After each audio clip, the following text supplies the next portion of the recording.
అన్నా నేను big boss కి సెలెక్ట్ అయినా నిన్న వాళ్ళు పొరపాటున నేను కాలేదన్నారంట. కానీ నువ్వు చేసిన పూజ ఫలితం వల్ల నన్ను బిగ్ బాస్ కి అయితే సెలెక్ట్ చేశారు.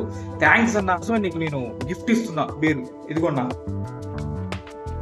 అన్నా నిన్ను నాకు మాట ఇచ్చావు, నువ్వు 100 మంది చేత ఓటీపిస్తాను. నువ్వు 100 మంది కాదు, సాధ్యమైతే 1000 మంది చేత కూడా ఓటీపీయాలన్నా. నీకు నేను ఇంకా బిగ్ బాస్ నుంచి విన్ అయి వచ్చిన తర్వాత ఇంకా ఎక్కువ గిఫ్ట్స్ ఇస్తానన్నా. నీకు మర్చిపోవద్దు. నీకు స్టఫ్ కూడా తీసుకొచ్చేస్తా, వెయిట్.